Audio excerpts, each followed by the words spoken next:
Be a part of the best pro wrestling podcast today by supporting the Going In Raw Patreon. You can enjoy access to the live taping of the show, exclusive merchandise, and patron-only episodes, and so much more. Support Going In Raw today. Click the link in the description. Hey, friendo, Steve here. And Larson. Welcome back to Mad Chat, the only pro wrestling debate show that you can find here at youtube.com/Steve and Larson. It's WrestleMania Day, Larson. Hooray. No, it's Rusev Mania Day. Get it right. Rusev Mania Day. Wow. Fantastic. What a great day it is. Here we are. This is the last time you're going to see us in this office. It's a Sunday show. We are hours away from our WrestleMania live stream, the kickoff show. Depending when people are watching this. Yeah. If you're watching this Sunday morning, which I'm assuming everybody watches it immediately. If you're watching this on Sunday prior to WrestleMania, hey, check out later on twitch.tv/Steve and Larson, our WrestleMania kickoff show reaction stream, the first annual Larson Minoru Suzuki Open Challenge. Virtual Pro Wrestling 64. Yeah, I am going to try to beat you as Minoru Suzuki. You have yet to do that. I've yet to do that. So that's a lot of fun. And then the main card, we're going to be doing our live stream reactions. We are not going to be showing the show. You can do that for free right now on the network. But we're going to have our reactions at youtube.com/Steve Larson. Should be a lot of fun. Yeah, it'll be a lot of fun. Mm-hmm. We are also available all the standard places. Patreon.com/Steve Larson. Right now, Pro Wrestling Tees. Tomorrow's the last day. Get your t-shirt today. The brand new Going In Raw logo. It's brand new. It's going to be our new official logo. It is available in t-shirt form right now for 20% off. Everything in the store, everything on Pro Wrestling Tees is 20% off. Go check it out. ProWrestlingTees.com/Going In Raw. We have a lot of questions to get through today. We do. Of course, if you want to be on Matt Chat, if you want to submit a video question, you can do so on the Patreon, patreon.com/Steve and Larson. At the $20 a month and up mark, you can submit your weekly video question to Matt Chat. $20 a month might sound like a bunch, but hey, we're a popular pro wrestling podcast, so of course it's going to cost a bunch of money to get your face on here. Let's kick it off with, is Dustin Weiss, is he a new Matt Chatter? He is. Welcome to the show, Dustin Weiss. What's your question? What's up, Stephen Larson? Dustin here with my very first Matt Chat question. Question today, being that it seems painfully obvious that Daniel Bryan and or Shane McMahon is going to turn on one or the other and turn heel, what I want to know, Steve, you argue the fact or the point that Daniel's going to turn on Shane and the reason why. Larson, you argue why Shane's going to turn on Daniel and the reason why. Thanks, guys. Too sweet. Hearty handshake. Thanks. Thank you, Dustin. So there seems to be the sentiment out there amongst many friendos that there will be a heel turn going down during the Daniel Bryan, Shane McMahon match. Yes. And Sami Zayn, Kevin Owens match. We're not convinced of it. I'm not convinced. I don't see a lot of logic in it. I don't, but based on, he asked us this question. Yeah. So we're going to answer it. I'll go first, Daniel Bryan. It actually, the only thing that makes sense, and to be honest, I would love to see it. I just don't think it's going to happen. Daniel Bryan is old friends with Kevin Owens and Sami Zayn, and so it could make a modicum of sense for him to turn heel, to side with them against Shane McMahon. Shane McMahon and Daniel Bryan have had this ongoing passive aggressiveness going on. So it could make some amount of sense for him to turn heel on Shane McMahon. I would love to see those three running SmackDown as a heel force. It would be wildly entertaining. Daniel Bryan would probably be having a great time. Oh, yes. So, yeah, I would love to see it. I don't think it's going to happen. I think that would put them in a tremendous conundrum because he sells a ton of merch. The crowd loves him. The crowd would then be forced to kind of cheer for a heel team. I'm not sure they want that. Any face they go up against would be booed. So that's my thought on that.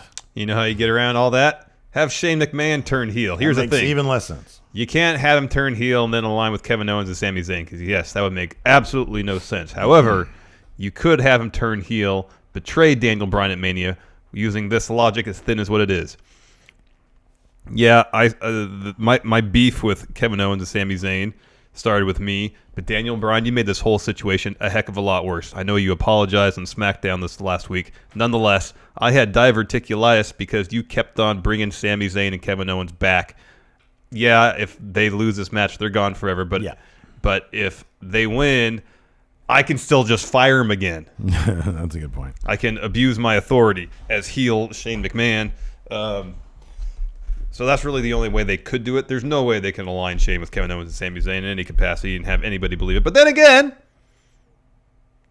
Shane lost his match against The Undertaker, and yet he stuck around. Yeah, but that was weird.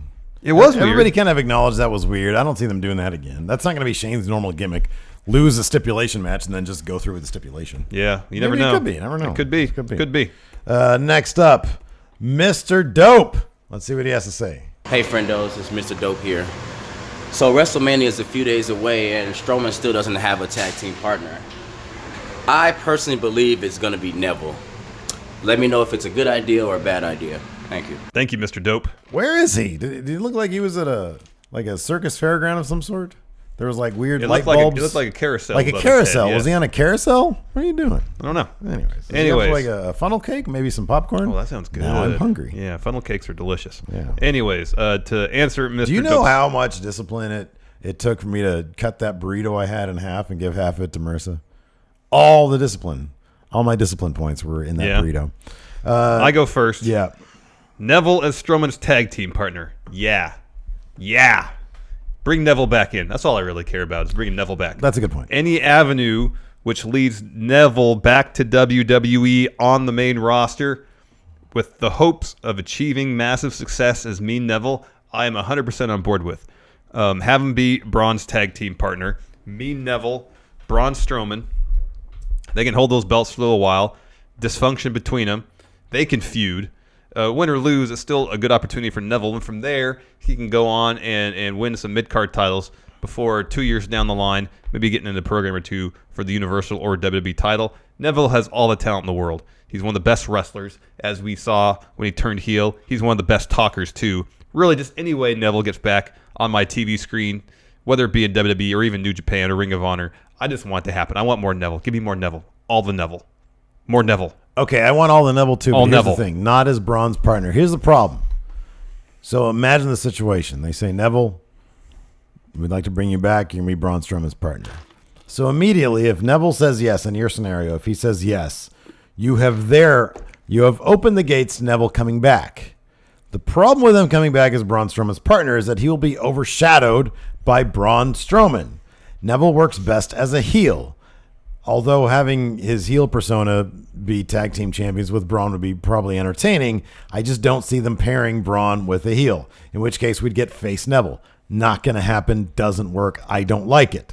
So if you have Neville saying yes, he'll come back to be Braun's partner, then you can equally get Neville to say, yes, I'll come back as heir apparent to the United States Championship or the Intercontinental Championship, because who wouldn't want to see him face any of the competitors in the WrestleMania Intercontinental Championship match? In any event, I think that bringing Neville back would be great. Give me all the Neville, but I do think bringing back a Strowman's tag partner would be a bad idea. The end. Yes to Neville. Yes to Neville. Yes to Neville. Yes to Neville. Yes. In any capacity. Except this one. You'd rather have no Neville? No. Okay. Yes to Neville in this capacity if it's the only way we get Yes, Neville. that's what I'm saying. Okay. It's the only way, then if yes. it's the only way, then yes. But if it's not the only way, then no. All right. But yes to Neville Yes supersedes to Neville all of it. supersedes All right, everything. I'm making sure we're on the same page in that respect. Prime Neville is yes to Neville. Yes, okay.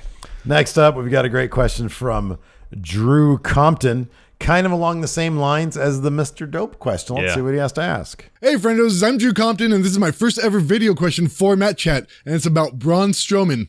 Now, as of recording this on Tuesday afternoon, we have yet to find out who his tag team partner is going to be for WrestleMania. So with that said, Steve, tell us why it's going to be James Ellsworth. And Larson, tell us why it has to be Lars Sullivan. Thanks, gents. Do boobies. Thank you, Drew Compton. Do boobies indeed, Drew Compton. Do boobies. I'll go first. I actually really like the idea of Ellsworth. I don't think it's going to happen. I think he signed with Impact. He signed with like a bunch of other places. I'm sure if WWE really wanted him, they could get him out of all that. As far as I know, Impact is on like day contracts these days. But no, I think it'd be fantastic. I think Ellsworth would actually be. He was on our list of people we wanted to see, and I'm not sure how high we put him, but to me, he would be plenty high. Here's the logic in Ellsworth.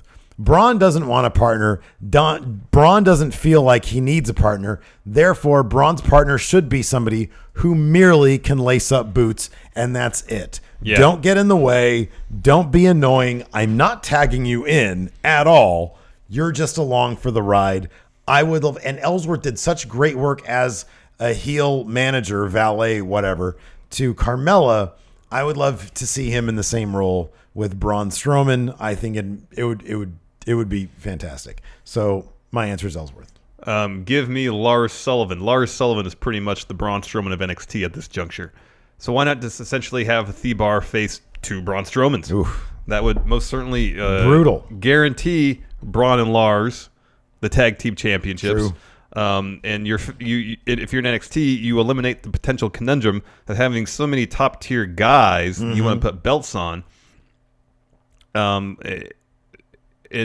having Lars, this unbeatable force, stand in the way of a lot of potential storylines. Just have Lars come to Maine, set him up with Braun immediately, have him form a dominant tag team together, and he can launch his main roster career that way, as opposed to winning the NXT title first, then coming up to Maine. Yeah. And then that way you can bring up to Maine without eating any pins, where in NXT, if he were champion, odds are, unless they went the Oscar route, which I doubt they would do, he would have to eat a pin or two to lose the belt and the rematch that always happens. So make it Lars. Two great answers. Yes. Next up from Christian! Hey, friendo, this is the Hall of Famer Christian here with a Matt Chat question for you guys today. Down on my Shield merch. Question you guys is, what is the greatest wrestling story ever told? Simple. Too sweet, hearty handshake. And my next couple of Matt Chat questions will be from a special place. Thank you, Christian. Oh man, well, you go first. Do I? Oh, I do.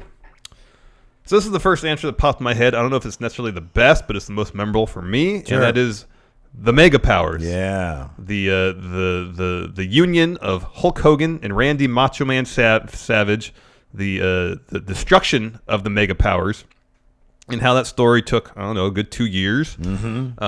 Starting before WrestleMania 4, Hogan helped Macho Man win the title at WrestleMania 4, carried on through that whole year leading up to their dissolution as a team in feud going into WrestleMania 5, where Hogan picked up the belt. Along that way, Macho Man's on-screen relationship with Miss Elizabeth came to an end. And if you follow that storyline all the way through, it takes you all the way to WrestleMania 7, where Macho Man and Elizabeth reunited. I believe the following SummerSlam, they married in the ring. In terms of long-term storytelling, that's 3.5, maybe 4 years of storytelling. That's kind of unheard of these days, almost unheard of back then. But especially at the peak of the tension between Mega Powers, it was heated, it was believable, and it was captivating wrestling storytelling, culminating in some pretty decent matches. Give me the Mega Power story. My estimation is the greatest wrestling story told to date. All right, well, it's maybe second best, because that was the first thing I came up with, and then you said I already took that, and I said, okay, well, I got it then. It's Stone Cold Steve Austin versus Vince McMahon. I actually think, now, after I thought about it, I actually think that this storyline probably eclipses the Mega Powers, simply because it was so wildly entertaining. It shot the company to new heights, to heights that it has never reached since, probably never will reach again. It was the A story throughout the Attitude Era, throughout the peak of the Attitude Era. It was Stone Cold Steve Austin versus McMahon, because you had so much interweaving with other superstars. At one point, The Rock joined McMahon as his corporate champion. You had Mankind in there mixing it up. At points, you had DX in there mixing it up. But the focal point was always Austin McMahon. Corporate ministry. The corporate ministry, the corporate rumble. So you had all sorts of great stories. This was the A story from the A period of the WWE. It was a story that anybody and everybody can relate to. A guy who has a crap boss who takes advantage of his power, and he rebelled against that. True working man's fantasy, escapism, wrestling at its best. McMahon versus Austin. Here's the problem with that story, though. Austin's heel turn at WrestleMania 17 didn't make any sense. Didn't really lead to a satisfying conclusion of the story. Whereas Mega Powers, with the reunion of Macho Man and Elizabeth and their subsequent nuptials, satisfying ending to the story. Yeah, maybe. I don't know. What did Hogan have to do with the nuptials at the end of that story? That doesn't matter. It was the tension between Mega Who Powers. were in the Mega Powers? Macho Man and Hogan. Exactly. So Hogan should be central to the end of that Hogan story. was dealing with Sergeant Slaughter WrestleMania 7, man. Oh, okay. Oh, man. Yeah, no, look, man. No wrestling story really has a true satisfying ending, though. I mean, like, maybe Bret Hart in WWF. The Montreal Screwjob was the only... Hold on, we'll get to that later. Okay. Next up... Oh, Lord. Adam Mayhem. I need a piece of paper so I can write my no. So this is the last episode from this office. He is banned from our... Because he lives, like, nearby. He's not banned from the office. He's banned from the office. No, he's not. I'm going to write a sign that says no Adam Mayhem. Well, I'm going to rip it down. Really? Yeah. Oh, what a bummer. I vetoed that decision. You vetoed it? Let's hear his question, though. Here we go. Adam Mayhem, what do you have to say? Buenas tardes, friendo Universe. Bienvenidos to another edition of Chit Chat with the Champ. All right, Stephen Larson, quick and easy. I know this is going to come out on Sunday, which is WrestleMania, but I got this question. According to the build, every single championship match, it looks like we're going to have new champions. So my question is, who is actually going to successfully defend their belts? Because I seriously doubt WWE is going to just have all new champions. So, Stephen Larson picks someone that's going to actually retain their title. And why? Take it easy. Thank you, Adam Mayhem. Thank you, Adam Mayhem. You're banned. Not banned. You go first. Okay, so we did our predictions. They're up now. You can watch them. And in those predictions for WrestleMania, I predicted The Miz and Randy Orton are retaining. The Randy Orton retention is I'm not very confident about at all. The Miz, I'm fairly confident, although it could be him or Finn Balor. It's a toss-up. But I do think that it's going to be one of these two individuals or both retaining their titles, although to be honest, I kind of like your answer better. Go ahead. Oh, okay, Thebar. I'm saying Thebar retains. Disregard the arguments I made for Braun's tag team partners in two of the previous questions. Okay, good. Here's a situation I can see where Braun finds himself a partner. One partner I speculated on in our predictions was The Big Show. And it's his partner that takes the pin, leading to a feud between Braun and his partner. That way, Thebar retains the titles, Braun doesn't need a pin, and Braun has something to do after Mania. It satisfies a lot of criteria.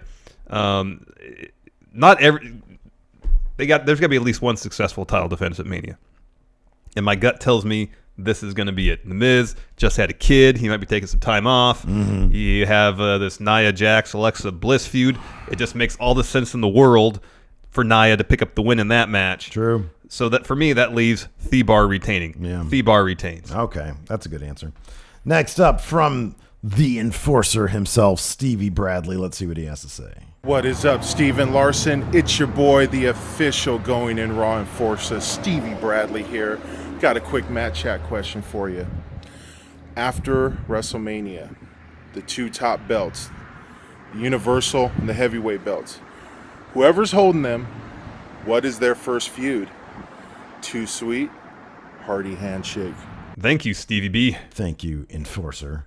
I go first. Yeah, you go All right. first. So I've been hearing reading reports about Samoa Joe being, I don't know about first in line, but close to the front of the line in terms of feuding with Roman Reigns for that Universal title. I think that's a great choice. They've had matches. They've had little bits of feuds here and there on Raw, but nothing protracted or sustained, so I'd like to see that. Joe is one of the best wrestlers in the world, one of the best guys on the mic. Yeah, dude.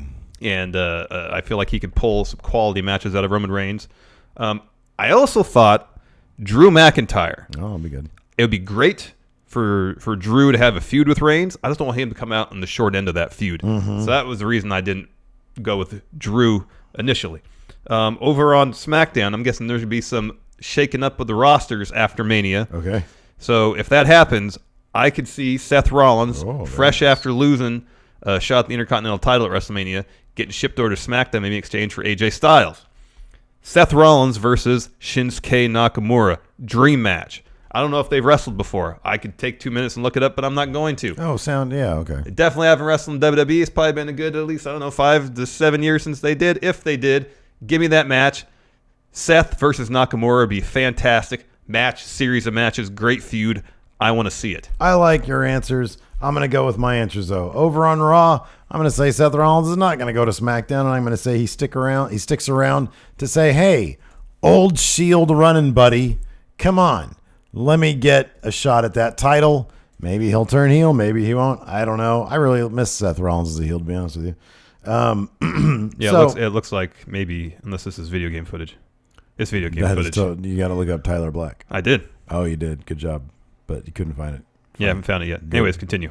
So I'm going to say Seth Rollins takes on Roman Reigns to kick things off. And over there on SmackDown against Shinsuke Nakamura, this is my favorite answer. I really love this answer. I'm going to say a debuting, called up Andrade Cien Almas. He loses the title at TakeOver to Aleister Black. He goes over to SmackDown, which I think is a great spot for him, and he challenges Nakamura. They have some history, of course, in Japan. He started up while he was in CMLL, Los Ingobernables. And so, yeah, I mean, they can reference that. They cannot reference it. I don't really care. I would love to see Andrade Almas out there. I'd love to see Zelina Vega talking crap to Nakamura. I think it'd all be great. I think it would be good, too. I think it'd be a great way to kick off Andrade Almas's sure to be disappointing run on the main roster. Mm-hmm. But this would be a great way to ensure that maybe it's not. Yeah. Maybe it's not. Yeah, he puts on some good matches with Nakamura, some great segments, and it would set up far more for success than a feud against Dolph. Just no cheesiness. You don't need any cheesiness. Just keep it real. Yeah. Just keep it straight up. Yeah. Next, from Matthew E. Williams, Esquire. Let's see what he has to say. Friendos, I'm back. The king of the Midwest, the Western States Heritage Champion, Matthew E. Williams, Esquire, and I've got a question for you. So, the Undertaker streak over. WrestleMania season, though, needs a new streak. Who deserves a new streak of undefeated at WrestleMania? You can pick any wrestler currently in the WWE, currently in NXT, maybe even some of these possible prospects, your James Storms, but I'm going to go with Keith Lee. We need to bask in his glory. Too sweet and a hearty handshake. Bye-bye. Thank you, Matthew E. Williams. That was prime Matthew E. Williams, Esquire. Oh, that was from great. That was the great. Empire of Pain. Yeah, absolutely. Taking us back to WWE 2K17 Fun Wrestling. Yeah. Great question, though. A new WrestleMania undefeated streak. I'm going to go. I put this name here. I'm gonna change it, though. I'm going to say. No, I'm gonna go here. Aleister Black. All right. It's Aleister Black. I think he kind of, in some ways, could be heir apparent to The Undertaker if he decides to wrestle for like 20 years. Yeah. I mean, he's probably already mid-30s or whatever. But, I'm going to say Aleister Black. I think that if you're going to, he definitely has the mystique for it. I don't foresee him jobbing out a whole lot once he hits main roster. He'll be I think he's going to be a highly protected guy. There's no reason you can't have him kick off a new win streak at WrestleMania. His style, with the exception of doing the jumping off ropes thing without his hands. Oh, yeah. Grabbing the ropes, that gives me anxiety every single time. Here. With the exception of that, granted his style is physical, but it's not like I don't really see him being injured a whole lot. I could be wrong about that, but I don't really see that. I got to change my answer. Forgot about that. Oh, he had already lost? Yeah, he did lose. Interesting. He took the pin at WrestleMania 31. Oh, wow. Oh, that's right. All right, so anyways, that's my answer, Aleister Black. Oh, wow. Now I have to think of an answer on the fly. I did have Roman Reigns, so I was thinking, he's not going to lose anytime soon at WrestleMania. Well, he'll probably set a new record for main eventing WrestleMania. Yeah, that could be. So I got to think of a new answer, a different answer.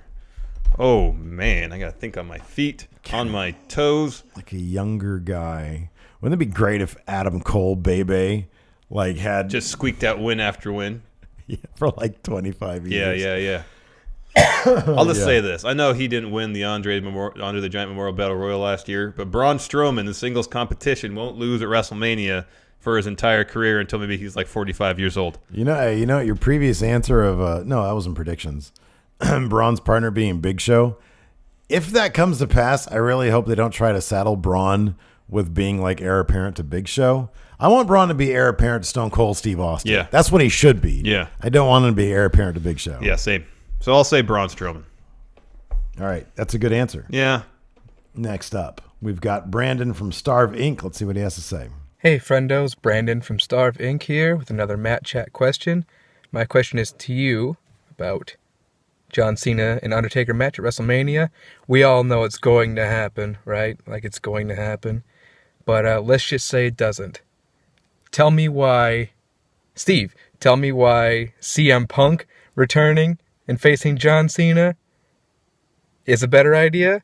Or Larson, tell me why Kenny Omega debuting and fighting John Cena is a better idea. Thanks, friendos. Too sweet. Thank you, Brandon. Thank you very much. I go first. Better opponent for Cena at WrestleMania 34. CM Punk hasn't wrestled in how many years? 4 years? 3 years? Been a while. 4 years? Yeah. He's been doing the UFC 4 years, yeah. Doing the UFC thing. Well, kind of. I mean, yeah. We did it once. Yeah. He's been training for it. I don't know, beyond just ring rust, I know he's dropped a lot of weight. He's done like, 180 as opposed to 115, 120, or sorry, 215, 220 what he was wrestling at. Right. So that could pose an issue against Cena. I mean, he would already be at a weight disadvantage if he was at his Would previous... you just talk up your answer? Hold talk on. up your guy. I will. Just running down my guy. A disadvantage in terms of size to Cena, even if he was at his normal wrestling weight, but minus 30 or 40 pounds, it's going to be at a huge disadvantage. Whereas Kenny Omega is fresh. Yeah, he might have a cracked orbital bone. Fresh. He's in peak condition. He's one of the best wrestlers in the entire world. That's true. He is the best bout machine. So if they're going to bring in a surprise opponent for John Cena, should The Undertaker not make it to WrestleMania 34? Contract issues be damned. Yeah, whatever it is. Yeah. I mean, like he's under contract for the rest of the year in New Japan, but whatever. Just it's Matt Chat. We don't adhere to rules. to legally binding documents apparently. Yeah. Kenny Omega is one of, if not the hottest name in all of wrestling. Yeah, CM Punk would get a massive pop, but I think the quality of the match would be vastly better if Kenny Omega were seen as opponent as opposed to CM Punk. Yes, they've had great feuds in the past, Punk and Cena, but Punk hasn't wrestled in 4 years. Who knows what kind of wrestling shape he is in? Who knows if he could get right back in the ring and be the wrestler, any semblance of the wrestler he used to be. Give me someone who's still an active competitor in a wrestling ring. Give me Kenny Omega. So all your issues with CM Punk essentially are just that he's really skinny. And that can all be, look, Christian Bale took 6 weeks after filming The Machinist to get from Machinist body to Batman body. Yeah, but he didn't have to wrestle. That is a horribly unsafe way to do things, by the way. However, CM Punk, as evidenced by his one UFC match, is okay with doing things that are unsafe to his own body. So I'm pretty sure that he can take a couple months out before he actually goes to back to WWE. Oh, for WrestleMania. That's like a couple days. That's like today. Yeah. So yeah, that's okay. He'll go in there with his like little tiny skinny weight. He'll crash. He'll cash in his Money in the Bank briefcase on the Cruiserweight Championship match first because he's well under 205. Yeah, he's a cruiserweight now. Yeah. He'll tap some people out using his now pretend UFC skills, and then he'll crash Cena's party, and he'll make Cena tap out. Crowd goes wild. CM Punk wins, and they give him the Universal Championship as well. Just give it to him. They just give it to him. Yeah, they're like, that's quite a fantasy you've just told there. Yeah, sorry, I'm reading this thread on Twitter. It's in Spanish. Okay. Some guys are just recommending our show, but they're doing it in Spanish. Okay. That's cool. Next question from Thayer Thabata. Let's see what Thayer has to say. Hey guys, so a lot of people think that WCW going out of business was the worst thing that could have ever happened to the wrestling industry. And a lot of people also think that New Japan Pro Wrestling was in danger of that happening to them at some point in the 2000s, I believe. But of course, they got out of that funk and they got to the heights that they are at now. But my question is this. Would it have been better for the wrestling industry as a whole if it was New Japan Pro Wrestling that went out of business instead of WCW? Thanks, guys. Thank you, Thayer. Did you notice how he was talking? He's like backing away. I really wasn't paying attention. He does that. I talked to him personally at Strong Style Evolved. Yeah, I know. And like as I was talking to him, he would just back away very slowly. We ended up completely away from. When I talked to him, we just stood next to each other, and I don't remember backing away. Maybe you were the one that was backing away. Maybe. Well, was I backing him down? I don't know. Anyways, I do like this. Did he film this on April Fool's or something? Oh, maybe. Would it have been better if New Japan went out of business rather than WCW? I don't think anybody in the world could argue that point. Here's the thing. We kind of saw WCW after WCW, and it was TNA. Yeah. They had virtually everybody who could have been in WCW. At one point, they had Hogan and Bischoff running things. They had Vince Russo running things. Jeff Jarrett was running things. So we saw what WCW, and granted now they're Impact Wrestling, but they're not exactly a threat to WWE. They're essentially now an indie company. Yeah. Or they are running their business like an indie company. Yeah. And I think it's great what they're doing. Yeah, me too. If we had more time in our hands, we'd totally co-host. We would have co-hosted on Friday that their Twitch live stream of their show. That being said, no. WCW was a complete and total mess. Yeah. I mean, for like the last 2 years of their existence, it was just they were a disaster. It was, and if it hadn't happened in 2001, it seemed like it would have happened at some point because they were losing their TV deal. AOL not interested in investing in pro wrestling whatsoever. It would have been a struggle to find another TV deal potentially. Apparently the only crux would have been had that dude who was there at TNT or AOL Time Warner, if he was cool with wrestling, Bischoff would have bought the company and they would have been on TV. And who knows, maybe Bischoff would have found a way to sort of, shed debt, shed money. I don't know, because he was in charge for pretty much the entire peak WCW, and in the end, look where it got him. You're right, because the problem was, once you start opening Ted Turner's checkbook, the expectations are so high. Yeah. And so if he would have come in and those, deals would have essentially gone away, people would have just been going elsewhere. They'd have okay, well, I can't get all this guaranteed money. If Vince doesn't want me, then I'm just going to go somewhere else. Everybody would have flocked, would have run away from WCW anyways, and they would have ended up, I don't know. It would not have been good. So, no. New Japan, much, much better. Yes. Than WCW. Yes. Next up, Joe Jensen's got a question. Let's see what Joe has to say. Steve, Larson, Minnesota Garter Snakes, why I call Joe Jensen here. My question is, what's better for business, Hollywood writers or people with wrestling experience, managers, wrestlers, so on and so forth? As it comes to creative, which one's better for business? Let me know. Too sweet, hearty handshake, swig a beer. Thank you, Joe. Thank you, Joe. Oh, man, Hollywood writers. Give me Hollywood writers. Listen to these names that I've come up with. Stanley Kubrick. Well, I'm going to ask some. What are these? Hold on. Don't say anything. What do these names have in common, Larson? Stanley Kubrick. Paul Thomas Anderson. Steven Spielberg. Hold on. Martin Scorsese. Jordan Peele. What do all those names have in common? They probably never write for WWE. No, they're all Hollywood writers who would probably never write they're for all WWE. Hollywood WWE. writers. So if the question is, what would you rather have? Hollywood writers. Names like, who else do I like? Edgar Wright. I don't really like him. Jean Renoir. All right. What are those? A couple of those fancy guys. Alan Clark. Okay. Who do I like that's British? Stanley Kubrick. Well, he was American. He just lived in. He just lived not in even Great British. Exactly. Who won the Oscar this year? I honestly don't remember. Me neither. Jordan Peele. You already mentioned him. Why am I having this hard time coming up with? Hold on. That Guillermo del Toro movie won Best Picture. Oh yeah. Best writers. Best Hollywood writers. Best movie writers. Oh, Robert Zemeckis. You're just naming. Hold on. Oh, I don't want him. I don't want Alan Woody. Charlie Kaufman. Quentin Tarantino. Just don't let him direct you in a car chase scene. Christopher Nolan. Spike Jonze. Aaron Sorkin.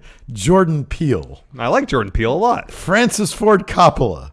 James L. Brooks. Ben Affleck. Cameron Crowe. Ernest Hemingway. Truman Capote. Really going back in time. How about there. Rob Reiner? Who wouldn't want Rob Reiner? I think the point of his question is not esteemed Hollywood. These are all Hollywood writers. Screenwriters. I think he means people that worked in television that would be as hired in lieu of people with actual experience in the wrestling industry. Francois Truffaut. Go back, like 30 years, where the writers' room in probably WWE or NWA wasn't a bunch of Hollywood writers. It was a bunch of people who had experience in the industry. You'd have your lead booker, like in WCW for the longest time, it was Dusty. Kevin Sullivan. Dusty ran the booking committee, and he'd have people in the room with them to discuss ideas, but in the end, it was Dusty making the final decision. Who wouldn't want some wrestling by Terrence Malick? Oh, the icon, Orson Welles. Well, he's no longer with us. That's kind of an issue if you put want to him write into the head of the NWO. For WWE. New. So I kind of new Wells Order. New Wells Order. New Wells Orson. New Wells Orson. I kind of feel like, as we've seen with WWE's product lately, it could benefit from having its roots not in what's that guy's name? Sid Field, that did the screenwriting program where you got to have your story, your 3-act structure and all that. Okay, cool. Not that, okay. But guys with actual experience in the wrestling industry who not only know the industry but love it. I feel like, I worry at least, there are times when WB hires writers because the writers need a job, not necessarily because they have an affinity for the wrestling industry. Yeah. And so ideally, you'd want to have someone who has experience in the industry and has a love for the industry, but also is actually a good writer. How about this? You remember when Kevin Nash said, the problem with writing WCW is that we had Nitro on Monday, and then we had Thunder on Thursday. But then the problem was we had Nitro again on Monday. But then we also had a Thunder on the next Thursday. Saying he had a schedule he had to adhere to. That's what happens when you get wrestlers to write wrestling. Kevin Sullivan, you get him to write wrestling. And what happens the last year of WCW? So I say get Hollywood auteurs to write seasons of wrestling. Who wouldn't want to see David Fincher's WWE for 6 months? That would be Here's amazing. a problem with getting a Hollywood auteur to do seasons of wrestling is that Vince won't cede control, Steve. Vince wants absolute control, much like these Hollywood auteurs demand on their own sets. Lars von Trier. They want it. He definitely demands control of his set. They want to Steven oversee Soderbergh. every aspect of their production. In WWE, they won't be able to do that. Give me a WWE written by Robert Altman. Well, he's no longer with us, Steve. Yeah, he's dead. Oh, are you kidding me? David Cronenberg does WWE. Yeah, that'd be great. That'd be cool. But Have him do the Wyatt family. I'd much prefer him to do a 2-hour Wyatt family movie as opposed to try to get control of an entire year of WWE product from Vince McMahon. Jean-Luc Godard's Alphaville in the WWE. How great would that be? All right, that'd be good. Have you ever seen? Wait, that was Jean Renoir. No, was that Godard? Yeah, it was Godard. It was a Godard? I've seen Alphaville. That was a great. How many sci-fi movies? If you guys are sci-fi movie fans, go check out Alphaville, and you will see the one movie that everybody ripped off. Pretty much. Just blatantly ripped them off. Yeah. Oh, it's hilarious. Anyways, moving on. What a great question that was. Davey Scott with my favorite head of hair amongst all of our friendos. He's got a question that's a $1 million question. Yeah. Let's see what he has to say. Hey friendos, it's 1997. You're Bret Hart. Do you stay with the WWF or do you jump ship to WCW? Knowing what we know now about how the Attitude Era played out and how the booking of WCW with Nash, Hall and Hogan played out, do you stay or do you go? Let me know. Thanks. Thank you, Davey Scott. Oh well, wow. I've got a huge decision. I've got a huge decision. Should I take Vince's offer, and stay here in WWF, or should I go to WCW when they're offering me a lot of money? Wow, what should I do? Obviously, Bret Hart should have stayed in WWF because look what happened when he left. He was terrible. He did not seem happy at all. You know what's funny is that I saw one of them shoot interviews with Bret Hart where he was talking about how he was responding. He responded maybe on his podcast or something to Eric Bischoff saying that when Bret Hart came to the company, he was a shell of a man. If you look at Bret Hart walking down the ramp during his first WCW appearance, he really did come off like a shell of a man. He did not look like he wanted to be there at all.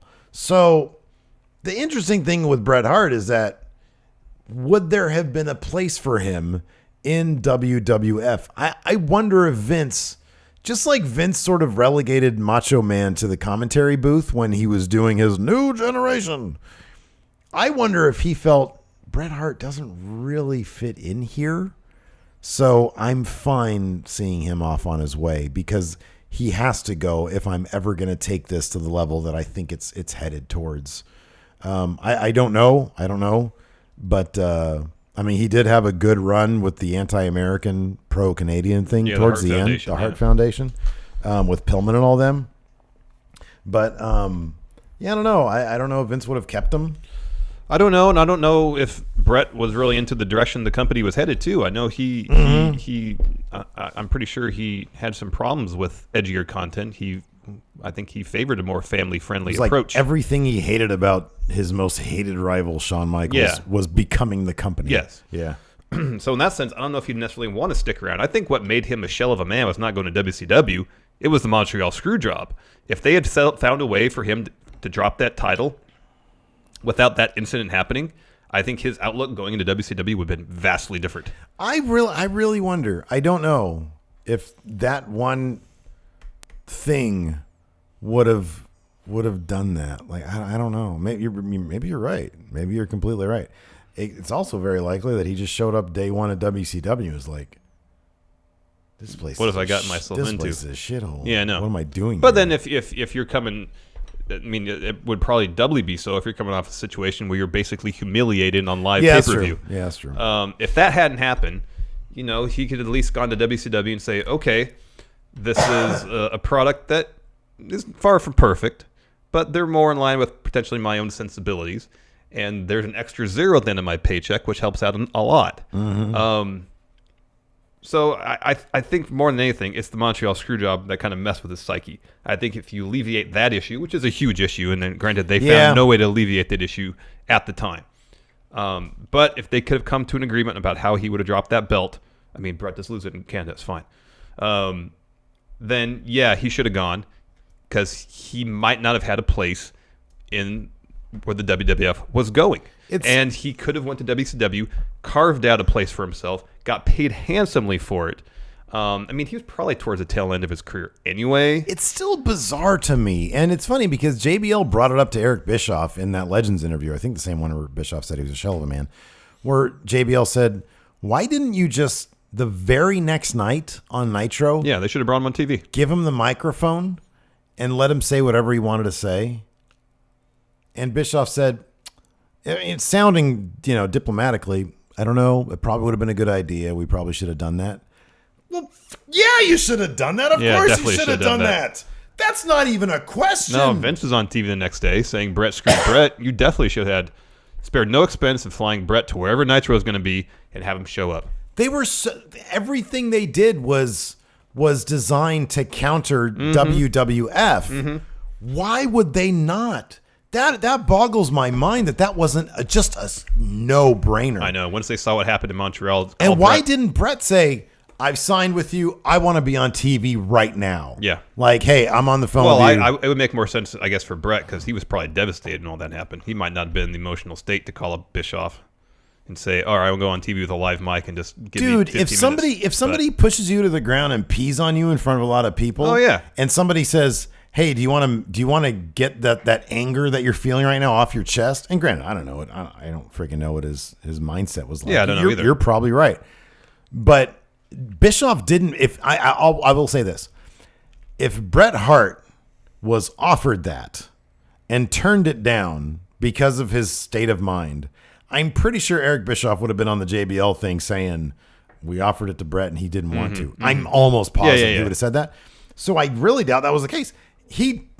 They just didn't have, they had like a plan for how to use him, and they executed that, as opposed to, hey, let's call an audible. This Montreal Screwjob thing is hot. Let's bring him right now. And it's not that he couldn't be on TV, because he could have been. It's he couldn't wrestle, I think, until whenever, like the no compete. I don't know what it was. But so he could have been on TV on a microphone. Absolutely mind-boggling. Yeah, I don't know why. I don't know why they didn't do that. I don't know. Mind-boggling that he didn't do that. So, anyways, next. I mean, if even if so, like, I know they had an issue with like the whole championship thing because of I think Medusa tossing him in the trash. Yeah. I think at that point the WWF had like sued them for, doing that or saying, hey, don't do that again. And that's why Bischoff said, yeah, we didn't have him bring like a title over or something like that. But I don't know, man. I would have said, hey, Ted Turner, get ready with some lawyers, because he's bringing his replica title or whatever out and saying, I'm still the champion. Anybody who watched that last night saw me get screwed out of this title. So I don't know.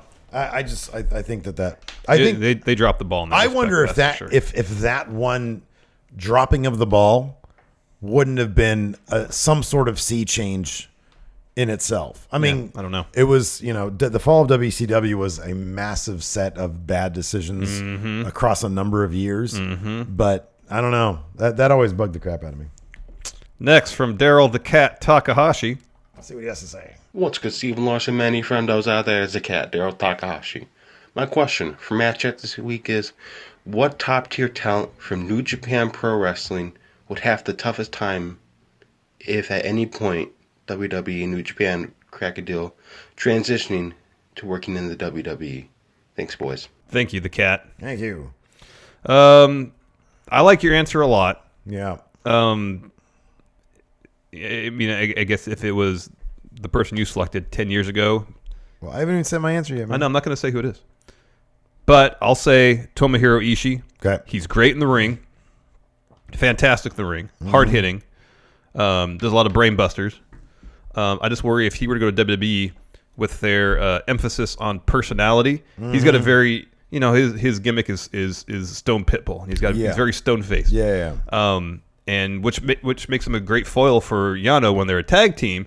But if he were to go to WWE by himself, I worry that he'd be relegated to the role of great worker that puts on good matches and can, to a certain degree, get himself over due to his immense in-ring talent. But at the end of the day, there's always going to be a ceiling for talents like that in WWE, people who can't project this larger-than-life personality. Yeah. So that'd be my worry with Ishii. He's great to watch in the ring. Fantastic. Yeah, no, I love his work. Yeah, he's so much fun, but he fits in so well with New Japan. Yes. My answer is Tanahashi. Hiroshi Tanahashi. And I think 10 years ago, it might be a bit different. Oh, it'd be way different. Yeah. Over the past 10 to 15 years, he's carved out a legacy unlike anybody else in New Japan. I can say that without even having watched most of his career, because even if you're brand new to New Japan, which we're about a year into it, you understand his legacy. So if they brought him in, and unless he was treated like John Cena, unless he was treated as immediate top guy, which because of where he is in his age, I'm not sure they would have a spot for him in that role. I just feel like that would probably fall flat. Shinsuke Nakamura has a very cool thing going for him. He's also got a larger-than-life personality. Yeah, and I'm not saying Tanahashi doesn't, but his aesthetic isn't as cool as Nakamura's, and it could be construed as a bit corny if it was placed in the WWE. Well, it's not too different than what Tony Nese wears to the ring. Oh, yeah, come on. There's no comparison there. You're just talking about the little booby vest thing. Yeah. I'm talking about like his hair, his air guitaring thing, love and energy, all that kind of stuff. It fits into New Japan because the aesthetic of New Japan is so cool that you can afford to be a bit corny and get away with it. But like in WWE is so corny anyways. It would just be extra super cartoony. So I don't know. I just feel like that thing, because he has such a lasting legacy in New Japan, because he's already, so many years into his career, if they didn't give him immediate top spot, and I'm sure a lot of the fan base who are unfamiliar with him would just be like, wait, why is this guy immediately getting the top spot? I mean, even Shinsuke worked his way through NXT. I just feel like Tanahashi is such a larger-than-life personality that putting him down there in NXT, working... It was even weird when Shinsuke was working 300-person shows. I know. After doing Tokyo Dome. I know. So I feel like that would be a little bit oddball for Tanahashi to go to WWE. I don't think that they would use him right. Yeah. I think a lot of other, like Okada... They would roll out the red carpet. For him. Omega. It would make sense. Same. Omega. Naito. Absolutely. Yeah. Naito would totally be cool. A lot of the junior heavyweights, Ospreay, Takahashi, Skrull. I think Skrull will do gangbusters, yeah. Even Kushida. Oh, yeah, for sure. Absolutely. They have to be okay being on 205 Live. Next up, we've got Kyle Steven. Let's see what he has to say. Aloha, friendos. Kyle Steven here. Quick Matt Chat debate question. And my first. WWE main roster is looking to have a third brand. Bring back ECW or bring back WCW? Which one do you guys think? And bonus, who do you think should be on those rosters? Thank you, Kyle Steven. Thank you, Kyle Steven. You got to go first. Great question, because I love my answer. It's ECW. I'll always go back to this. There was that damn network survey that got my hopes up, asking if people would like to see a TVMA or TV14, I forget what it was. TV14. TV14 version of ECW. And I think on TV14 you can say like the S word or I don't know, something like that. So yeah, I would love to see ECW come back. Who would be on that roster? Roderick Strong. Aleister Black. No, I don't want him on Raw. Oni Lorcan. Oni freaking Lorcan could be there. Maybe Sanity. Lars Sullivan would make a good addition to ECW. There are some names for you. All right, I just came up with a great idea. Bring back WCW in name, but this is what you do. You go to Atlanta Center Stage Theater, where WCW Saturday Night used to be filmed. And you do. What was one of the things that WCW brought to wrestling here in America? Cruiserweight action. Oh, that's cool. Rebrand 205 Live, WCW, shoot it at the Atlanta Center Stage Theater. World Cruiserweight Wrestling. Yes. That's how you do it. I like it. The roster 205 That's a great idea. That's a really good idea. I like that idea. That's good. And have Kevin Sullivan book it. No, have Kevin Nash book it. The problem is we got to do two shows every week. Exactly. Yeah, it's called the schedule, Kevin. It's the schedule. So the problem is they wanted us to wake up at 9 and then be there by 11. Usually I don't wake up till 12. Usually I'm not really getting out of the house till 3. Till 3. Sorry, boss. All right. Anyways, next up. From Broken Steve. Let's see what Broken Steve has to say. Hey, Steve and Larson. Broken Steve here with my first ever Matt Chat question. My question for you guys is simple. What do you think would be the better match between former Bullet Club leaders? Kenny Omega versus Finn Balor or AJ Styles versus Adam Cole? Thanks, guys. Thank you, Broken Me. Thank you, Broken Steve. I got to go first. Okay. So if I get my choice, give me the match between two former Bullet Club leaders. Finn Balor, Kenny Omega. I'm sure they wrestled in the junior division in New Japan at some point. But Kenny Omega's taken his game to a whole other level, as has Finn Balor. Yeah. So you get the story of the very first Bullet Club leader taking on not really the current leader, but I guess the third leader. Mm-hmm. And you have that dynamic, which would be lacking from a match between AJ and Adam Cole. Yeah. Adam Cole was an enthusiastic member of Bullet Club, but never really its leader. Give me that story, that dynamic. See, there's a match right there. I'm sure this is great. Look at that. Quality wrestling right there. You can harken back to all that. The real rock and rolla, all that stuff. So that's the match I would like to see. All right. Well, give me AJ Styles versus Adam Cole, baby. I'm sure we're going to get that anyways. I think it'll be fantastic. I am curious. One day I want to get this answer from somebody. If the storyline that we currently see with Cody Rhodes was meant for Adam Cole. One of the Young Bucks said that, yeah. So, wait, did he confirm? Yeah. Would it have been through and through? I mean, Cody has made No, Adam Cole is supposed to be that spot. That was supposed to be the Adam Cole in that role. I know, but I wonder how much of it they changed after Adam Cole decided to leave that. Because Cody is a very specific. He's doing a very specific thing that Adam Cole really wasn't. And although you can adapt it, whatever, I do think that the Cody role with it just fits so much better. Oh, yeah. Because Adam Cole was like the most Bullet Club branded person. Oh, I know. It would have been difficult for me to believe that he would start trying to rebrand it in his own image. I don't think they went that far. He just would have tried to usurp. Yeah, leadership, right. You know? That's what I figured. He was so Bullet Club. He wanted to be all Bullet Club. I wonder like how much of like the matches that were like laid out. I mean, you could just plop them in there and change the story a little bit. But that would have been an interesting alternate universe situation. Kenny Omega goes top. Oh! Misses the 450. Misses the 450. Real. Gets the win. Anyways, good question. Great question. Next. We're probably going to get, I hope we get AJ versus Adam Cole. That'd be great. Oh, I hope so. Matthew Minutoli. Let's see what Matthew has to say. Hey guys, Matt here. First time patron, first time question asker. Now, my question for you guys today, or my debate topic I should say, is with all these live events that are being rumoured or have been announced, for example, the greatest Royal Rumble, and this live event coming down to my neck of the woods in Melbourne at the MCG, that WWE are trying to get 100,000 for. Doubt they'll get it. Hope they do. Do you guys think that the WWE is going to be introducing pay-per-views or even Raws and SmackDowns overseas? Or are they just going to do these live events and put them on the network to, I don't know, fill up some space on there? Because to be fair, besides the past pay-per-views and NXTs, there's not much really on the network that they offer at the moment. So yeah, pick either side.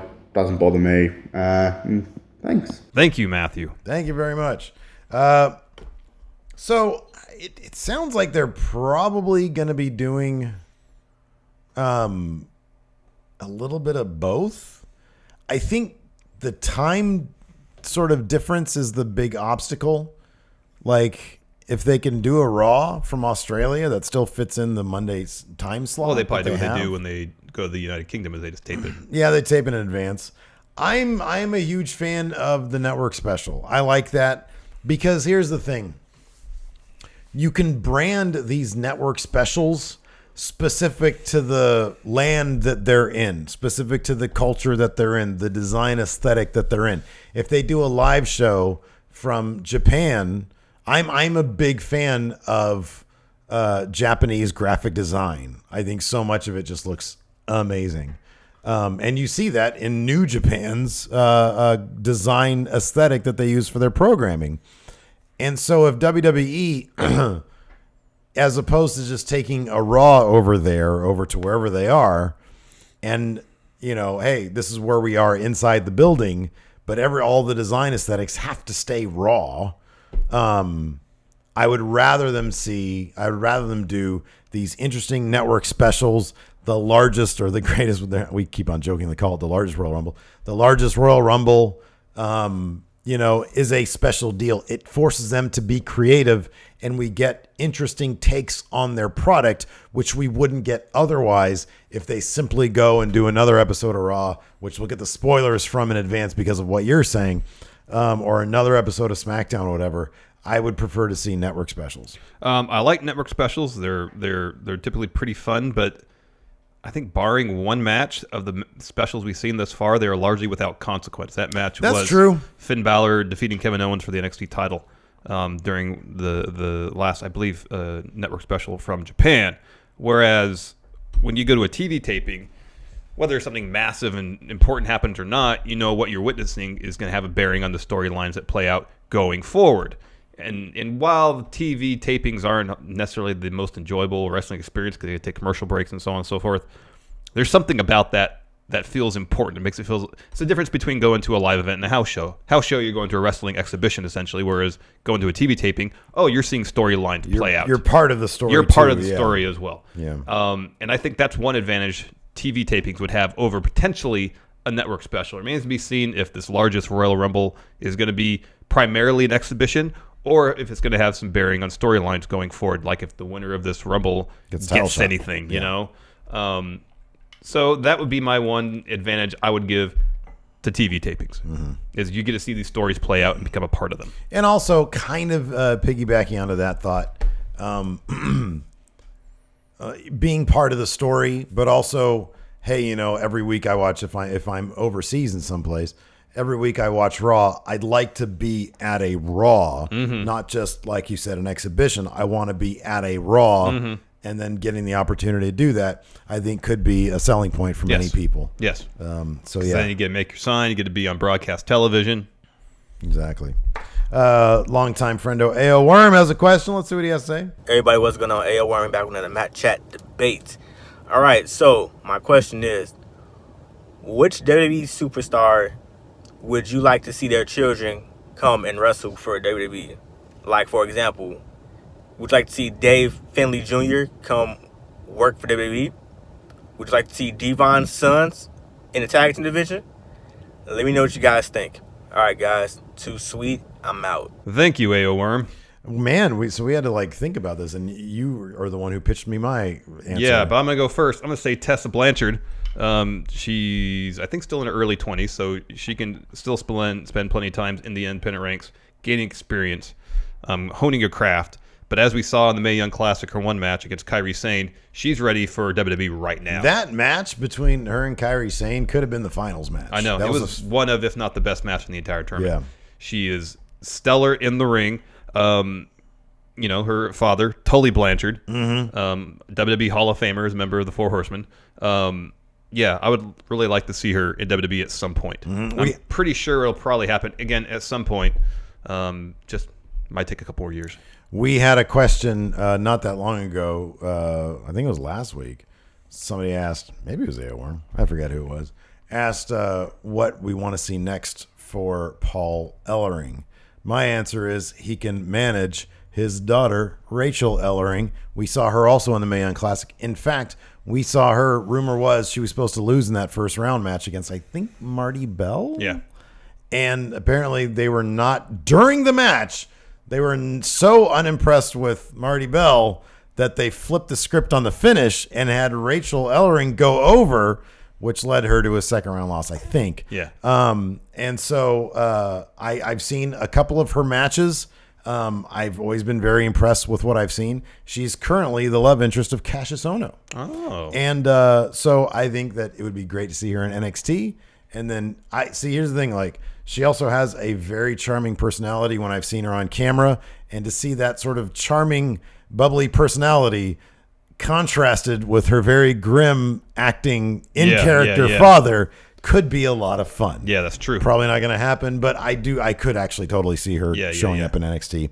I think it'd be fantastic. I think she has wrestled a few matches in NXT before. That would not surprise me. Rachel Evers. Rachel Evers. Yeah, that's right. That's right. Yeah. So that'd be fun. Yeah. Next, got a couple text-based questions here. First, from Dead Riot. This is what he has to say. Vince phones you and says, "We're bringing back the Brawl for All. We need you to pick 8 wrestlers to enter." But he says no Brock, no Ronda Rousey. Who do you pick to put in it? Would you like to go first? Yeah, man. List your 8. Here's my lineup. Baron Corbin. I think he's a former Golden Gloves guy. That's what they say, yeah. Shinsuke Nakamura, legitimate MMA experience. Aleister Black trains in kickboxing. I don't know if he's ever been in real matches. I assume he has been. Dean Ambrose. Think it'd be hilarious. Have him dress the way he dresses, but with some giant boxing gloves. Think it'd be great. Kurt Angle. Won a gold medal with a broken freaking neck. Chad Gable. Legitimate wrestler. Cesar Bononi. Pretty sure he's a real MMA guy. Yeah, he did MMA in Brazil. Sonya Deville. Legit MMA gal. Yeah. So, I mean, I'm not really sure they can't really have, like, intergender actual fighting. That'd probably not be great. No. But I don't know. If they had a women's division for Brawl for All, Sonya Deville would be my top The pick. thing is, if they did another Brawl for All, it wouldn't be kind of like the weird boxing type thing it was. Right. It would have to be more MMA focused because MMA is just more popular now. Yeah. So here's my 8. I'll start with Asuka. You were correct. They can't have real fighting intergender. That's weird. Off-putting. So it'd have to be, you'd have to have separate divisions for that. Also, Bobby Lashley. Great. Nakamura. Great. Jason Jordan. So annoying. Collegiate wrestler. Yeah. Samoa Joe. Oh, yeah.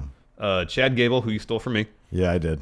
Olympic wrestler. Rusev, my understanding that he has trained in kickboxing. And then Rezar of Authors of Pain, he has MMA experience. That's good. Yeah. Both great lists. Final question here from El Pupacabra. Power rank the different incarnations of Cody Rhodes. Well, American Nightmare is number 1. American Nightmare. Current Cody Rhodes is my favorite heel in the industry right now. He's doing great work. I can't say enough great things about him during this Pro Wrestling Tea sale. It's happening right now. I'm going to buy a Cody Rhodes shirt. The time when he used to hand out paper bags. That's got to be number 2. He used to have his henchmen put paper bags on people's heads. That was good stuff. Definitely number 2. Dashing Cody Rhodes. That was good with the mustache. With the mustache, number 3. Stardust was kind of entertaining. You know what? He seems to not have huge... He seems not to have great memories about Stardust. But he gave that gimmick Man, his I all. thought he killed it as Yeah, Stardust. I liked Stardust, and it was great. Yeah, I thought Stardust was fun. Legacy Cody Rhodes is probably last. He's last because I don't think he really even talked or did anything. Yeah. So, but I do appreciate. Did you see on Twitter the exchange between him and Randy Orton? Somebody tweeted a picture of Dusty. Oh, I heard about that. Yeah, golfing. Yeah. And he was in his tights, right? Tights, but then a golfing shirt. And Cody tweeted back something like, that didn't go over really well with the snooty snoots in my neighborhood, but I always appreciated it. And then Randy Orton said, yeah, my dad used to mow the lawn in his tights. His tights. He says, I didn't appreciate it as much as I really love it that I do now. Back in the day, it used to be embarrassing, but now. Yeah. So I really love that those guys both. Yeah, I love the idea that Randy Orton's sitting there probably really happy with Cody Rhodes' current state of affairs because, my God, he's doing amazing work. Oh, yeah, he is. So, anyways, that's it for Matt Chat. Thank you all for your questions and your support of Going In Raw. We really appreciate it. Check us out later on today if you're watching us pre-WrestleMania. We're doing all of our live reactions to the kickoff on Twitch and the main card on YouTube. And, until next time, we'll talk to you guys later. Bye.